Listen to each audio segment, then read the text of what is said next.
Hi, let's not meet.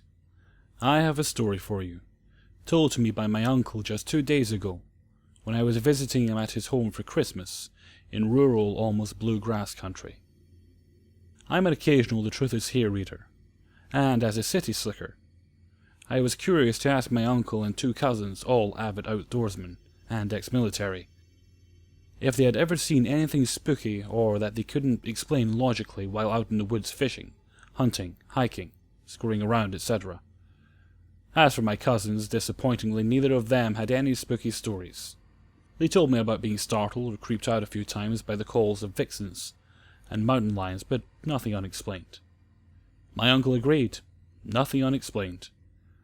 But he did have a really creepy story to contribute that I thought belonged here. While I'm positive I won't be able to tell it anywhere near as well as my uncle did, he's a fantastic storyteller. I'll do my best.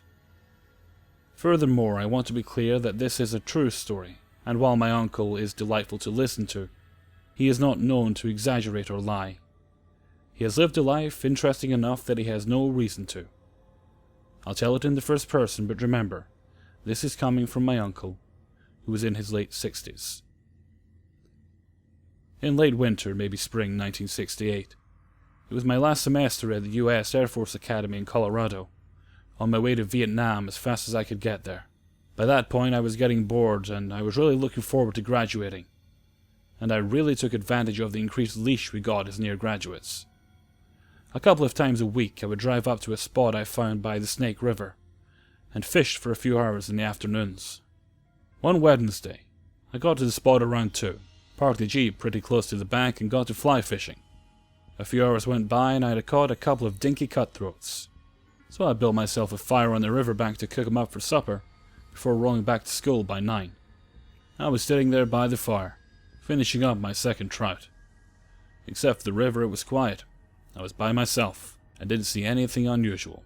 But this feeling of dread started to settle in. Like something was wrong, or something bad was about to happen. I couldn't put my finger on what it was, but I felt almost sick to my stomach. I decided to stay alert and see if the feeling would pass. If it didn't, I knew I had a little .38 revolver on the passenger seat of the Jeep. Just in case. A fishing gun, you know. I kept picking at my trout, mostly listening. Listening for anything moving in the trees. A few minutes went by and the sick feeling was sticking around. In fact, it got worse. I thought maybe I sensed a cat stalking a whitetail. They had mountain lions up there, and those bastards were dead silent on their feet, so I knew just because I didn't hear or see anything didn't mean it wasn't there. I got up, slowly, casually, got the .38 out of the Jeep and loaded it. I sat back down by the fire and put the .38 on my lap. I finished my trout and hustled to pack up, and I finally got myself out of there. 2 days later, Friday, I went back up to that spot to get some fishing in around noontime. I fished for hours. I think I caught 3 cutthroat that day. I was on the riverbank already frying up the fish when a game warden pulled up. I thought, oh no, they've got me now. You see, I hadn't bought a license. I was going to be graduating and leaving, and I just didn't bother getting one. Now here's a game warden about to ask for my license, and I don't have one. I thought maybe I could turn on the charm and he might not give me a ticket, or let me go with a warning. He parked behind my Jeep and walked over. I said, "Hey there, I've got a cutthroat here. Would you like to join us?" "Don't mind if I do." I chatted him up, but I think he could tell I was tense.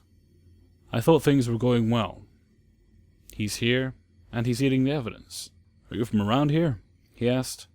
"No, sir, upstate Buffalo, New York. I'm down at the academy, graduating in May. Do you mind if I take a look at your ID?"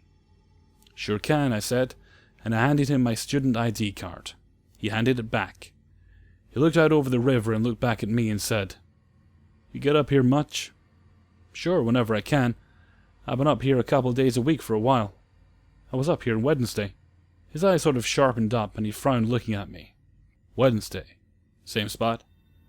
"Yes, sir, same spot. I've gotten lucky with a cutthroat here." "Say, around what time do you think?" he asked. "Oh, I was here a while. I left around 4 or 5. I creeped myself out. Tell you the truth, I kinda booked out of here. 4 or 5, you say. Did you notice anything funny? See anything strange? No, sir, I didn't see anything, but I got a bad feeling and I had to run. He goes on to tell me right around 6 o'clock on Wednesday, a game warden right on the other side of the river from where we were sitting had found a dead body, freshly dead. They reckoned it had just happened. The man's ankles were bound and his hands were tied behind his back, and he was shot through the back of the head. He was bent like he was on his knees, like somebody executed him. I never heard what happened after that, or what the outcome of that was. But this being 1968 outside Colorado Springs, I think that was an early drug trafficking hit.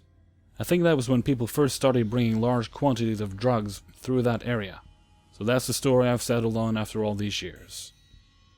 I think I must have heard or seen something that tipped me off, and I must have somehow perceived it when the body was being dumped. I didn't see anything that jumped out, but I think I must have felt it in my subconscious. I suspect that if I hadn't taken out that .38 and set it on my lap, something bad would have happened to me. And now, I always buy a fishing license. I don't know if you've ever been to Chesterfield, England, but if you have, you'll know it's one of those typical towns in the countryside that's big enough for there to still be strangers, but small enough that you'll always run into people you know, no matter where you're going. It's a market town where the majority of stalls are out in the open, covered with canopies and plenty of tourists in the warmer months, because of our famous twisted church spire and traditional celebrations. If you're from the area, you grow up being pretty lax about talking to strangers because not much ever happens here. Like I said, just one of those typical countryside towns. There's one main college in town which pretty much every resident attends at some point or another. It's pretty close to the centre, so one day when I was 17, after my morning lessons, I walked into town to enjoy my afternoon off. I generally wandered around, not really paying attention to much. It was warm and I had nowhere to be. Plus I had to buy a birthday present for one of my closest friends, so it seemed like the perfect opportunity to look at what was on offer around the market. After an hour or so, of not really finding anything that would appeal to her, I started to head towards my bus stop, figuring I'd spend the rest of the afternoon on Amazon or something, present hunting. Opposite my bus stop is this little street, lane, between shops leading down the main marketplace. It's wide enough to fit a car down, but it always has a couple of extra stalls, one of which was a jewelry stall that was always filled with pretty tacky things. My bus wasn't at its stop yet, so it seemed silly not to have a look to fill the time. As I got to the stall, there was a man chatting with the owner. He was a tall, Asian-looking man in his mid-20s with a strange accent. He certainly stuck out in this incredibly white, fairly rural town, but I figured he was just one of the tourists I mentioned before. As I looked down at some of the necklaces, the owner turned his attention away from this man to greet me, and the usual, "If you find something you like, just call me" routine. There were a couple of cute items, so I started performing a mental checklist of what sort of things my friend would like, so I could pick out the most appealing. Suddenly, a tall Asian guy turns and grins at me. I look up and smile at him, thinking he's just being polite until he starts introducing himself, asking me my name, etc. They were all fairly innocent questions, the kind you'd ask if you were still learning a language and wanted to practice. So I start chatting, not giving overly complicated answers, but apparently enough to make this guy keep asking more. Suddenly the questions went from, "Do you have any pets? I have 2 cats," etc. to more complex ones. He started asking me where I was going next, and what I was doing with the rest of my day. I told him I was going to go visit the school my mum works at, hoping he'd leave it at that. He started asking me where my mum worked, how far away it was, could he come with me, etc. The owner of the stall caught my eye and subtly shook his head, indicating I should very swiftly remove myself from this situation. I gave the strange man some false answers, naming another local school, telling him it was in a different direction and explaining he couldn't come with me. I then apologized that I had to go now. I just spotted my bus pulling up and didn't want to miss it. It wasn't my bus, it was another random one, but I decided saying I had to get the bus and then hiding behind the crowd meant I could leave without him following. Wrong. He started following me to the bus stop, saying things like he loved me and wanted to marry me, He kept grabbing my arm and trying to make me look at him, yanking me backwards. I wriggled away and sped up my pace. We were still in a very public area, so I knew there were plenty of people around to step in if I shouted. When I got to the stop, I quickly pulled myself into the queue and stood a little too closely to the woman in front. She turned to look at me and saw the strange man stood only a couple of meters away, shouting things like, "I love you, Nem. I'll see you again soon." The woman smiled a little awkwardly, saying he seemed sweet, and asked how long we'd been together. I quickly explained I'd only just met him, and he was following me. I explained I was just getting on this bus to escape him, and that I was freaked out, but was trying not to show it.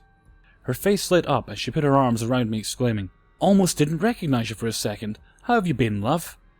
Before starting to chatter away about all these fictional family members of mine she'd seen recently, and asking how X, Y, and Z were until we got on the bus.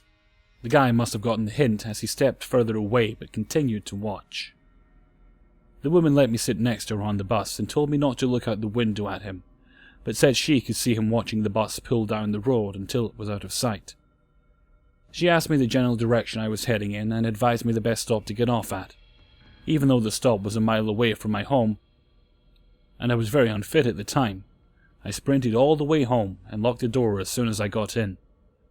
I hid under my duvet and instantly burst into tears. My friends had to walk me to my bus stop for the next month after that, since it was so close to the jewellery store. I couldn't bear to go there on my own in case he showed up. I'm really grateful for the owner of the jewellery stand for telling me it was time to leave, as I already suspected, and for the woman at the bus stop who helped me out and made sure I got away from him safely. This was 5 years ago, and it still scares me what might have happened had he not stepped in. Strange guy at the jewellery stand. Once was enough. Let's not meet again. I didn't think I'd ever revisit this, but this event changed my life and still affects me to this day. I apologize in advance for the length, but I promise all the events are relevant. It was in the 8th grade. I was a typical 13-year-old girl who loved pop music, lip gloss, and talking about boys. My best friend Tiffany and I were inseparable.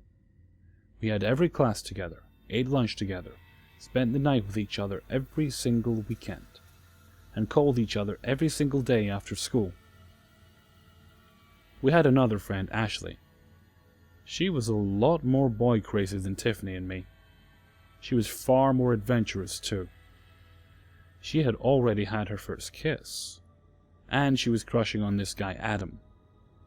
She talked about him constantly, to the point where Tiffany and I were indifferent about it. Adam was a hellion. One night at a football game, he doused his hand with Axe body spray and lit it on fire. And for a reason that escaped me, Ashley was infatuated with him. He wasn't great looking, so I think she was attracted to his bad boy demeanor. The four of us were in concert band together. Now this was the era of MySpace, Zanga, Angelfire, the old school social sites. I had an account on each site and spent a lot of time online. Harmless stuff that my parents knew about and approved of. During football season, after every home game, my school would host a dance that we would call a sock hop. At one dance, Tiffany introduced me to a friend that she had met online, Tyler. He didn't go to our school, so he had to have snuck in. He had a sense of humor that was a bit too dark for my taste, but I thought he was an all-round nice guy. At the end of the dance, Tyler asked me for my phone number. Not in a crushing on me kind of way, but in more of a we should keep in touch kind of way. I obliged, and the night ended. Tyler would occasionally text me a harmless, "What up, girl?" and we'd exchange small talks via text once every couple of weeks. Tiffany, however, talked to him non-stop. She developed a crush on him and stopped calling me after school. They started going to the mall without inviting me, and it led to the two of us drifting apart. With Tiffany and Ashley chasing boys, I was all alone. I was doing my own thing at school. I still saw Tiffany and Ashley every day, but things just weren't the same between us. One morning, before the first bell, I was walking to my locker. I met up with Tiffany since her locker was right beside mine. We were exchanging awkward small talk when I saw a hand poke Tiffany's shoulder.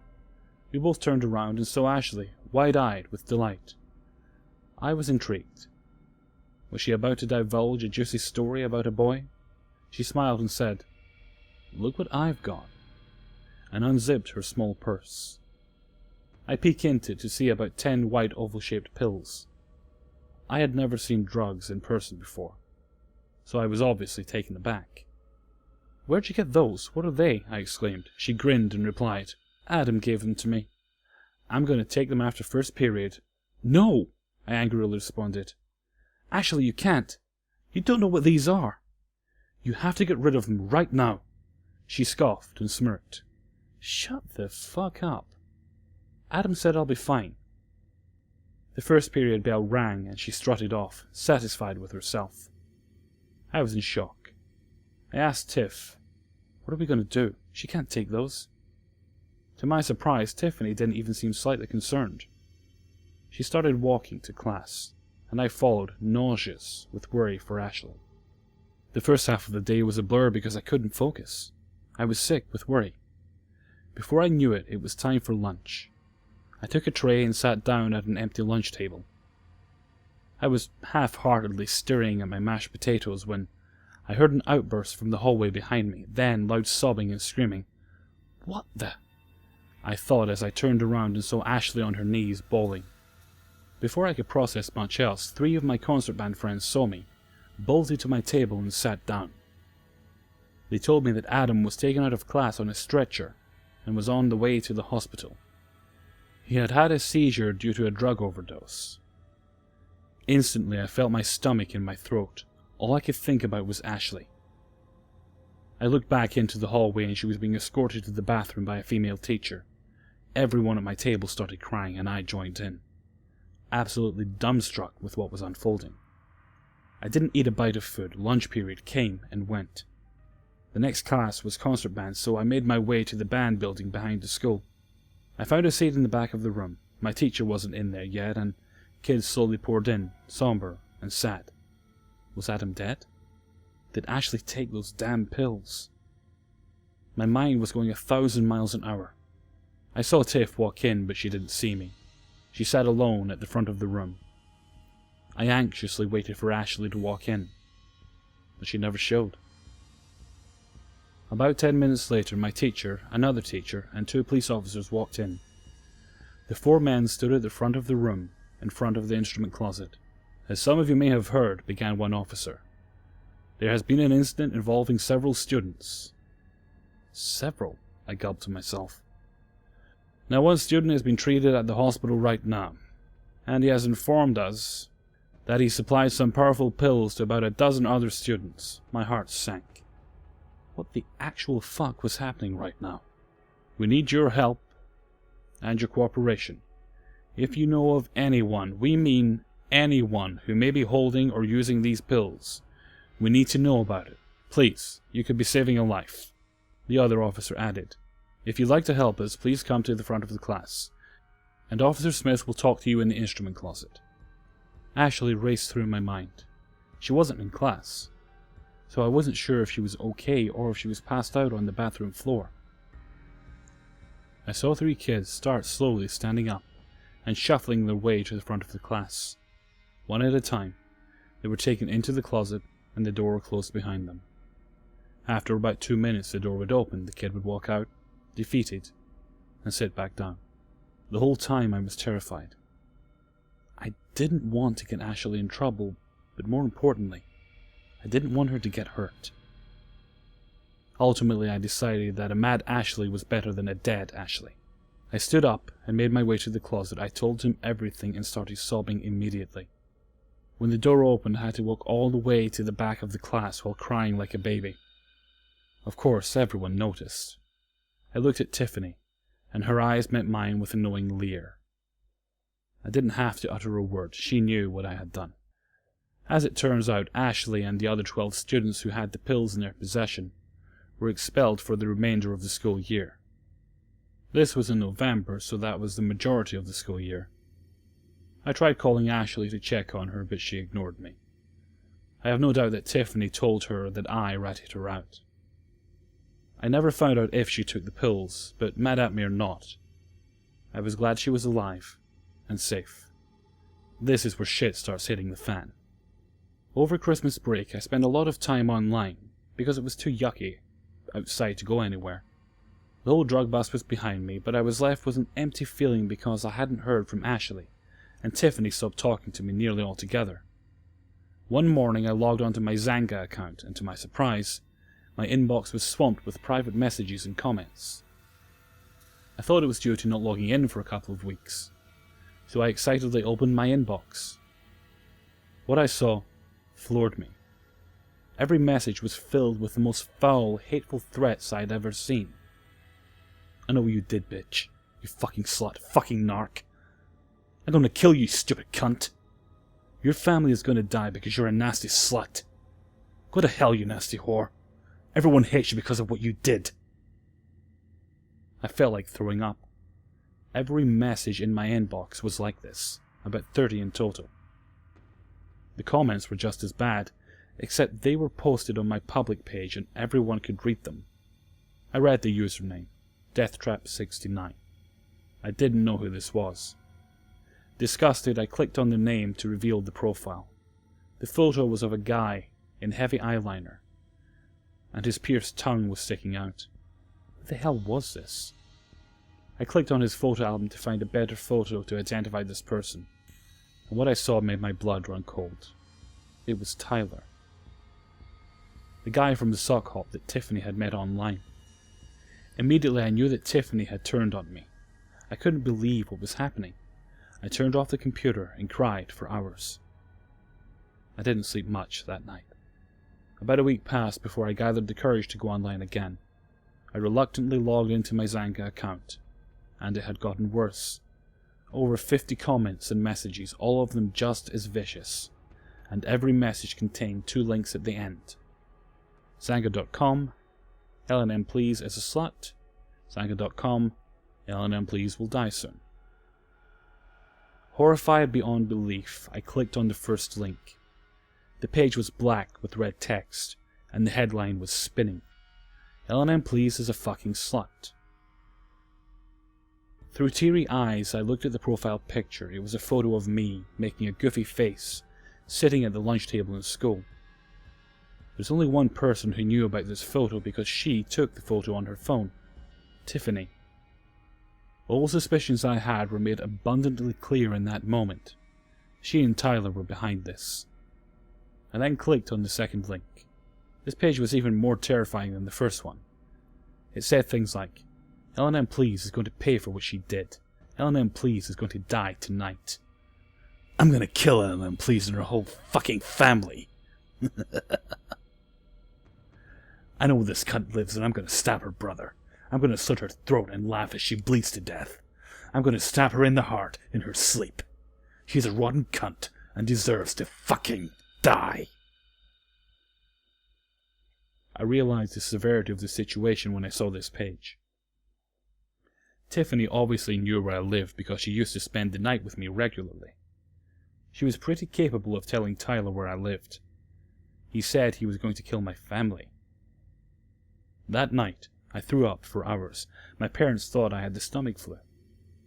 They knew about what had happened at school, but I didn't want to tell them about this. Somehow, I thought I would get in trouble. As time passed, I received these messages on my Xanga daily. Then it started on MySpace. Then I started getting emails, then text messages. Then phone calls from blocked numbers and nasty voicemails from a male voice. Undoubtedly Tyler. This was all day, every day, for months. I was afraid to step outside. When spring semester started, I started getting handwritten threats in my locker. One day I found a razor blade taped to the level on my locker door. I didn't eat lunch at school because I was afraid of being poisoned. I didn't go to the bathroom at school for fear of getting jumped. I was terrified of Tiffany. I eventually caved in and told my parents. They called the police and they started an investigation. They said that they took these incessant threats very seriously. The school was informed about Tiffany's actions and she was suspended for a week. I spoke to my guidance counsellor and the principal, and they moved me to all different classes and a different lunch period. The state police made a visit to my house and collected my statement. I was escorted to and from the school building by my mom every day for the rest of the year. The hoopla that surrounded me was starting to get more attention at school, and people stopped talking to me altogether. I endured the rest of my 8th grade year in fearful silence. I deleted all online accounts, Xanga, MySpace, AngelFire, and my email addresses. I got my cell phone number changed and didn't share with anyone except my mom, dad, and brother. I couldn't make my own voicemail greeting because my dad didn't want me to divulge my name on my new cell phone line. Once a week, for about 6 months, a local officer would stop by my house and check in on me and my family. Since I had no more online ties and a new phone number, the threats stopped. This incident made me much more cautious about what I share online and who I share my phone number with. Even as a grown woman, I absolutely don't give it to people I've just met. I never saw Tiffany again after 8th grade, instead of continuing on to 9th grade at the same school. I transferred to an out-of-state high school and everything slowly became normal for me again. As for Tyler, he never faced any charges. Like I said, I only met him one time, but he's still in the back of my mind whenever I am out in public. If I ever ran into him today, I'm not sure what I'd do. I haven't changed much, and since I have distinct facial features, I'm sure he'd recognize me. Hopefully he moved out of the area, and he's someone else's problem now. So, Tiffany and Tyler, let's not meet again. Edit. I forgot to add this. But for the entirety of my freshman year, while I was at a different school, Tiffany worked hard to spread the most vicious rumours about me at my former school. The worst one I can remember is that my dad liked to watch me change clothes, and I changed in front of him all the time while he pleasured himself. Once I found out all these rumours, I told Dad. He went to Tiffany's house and told her dad. All he did was ground her for a week. Oh well. Hey everyone, Hellfreezer again. Well, I don't know about you folks, but listening to that last story back there, I scared the crap out of myself. Really must stop doing that.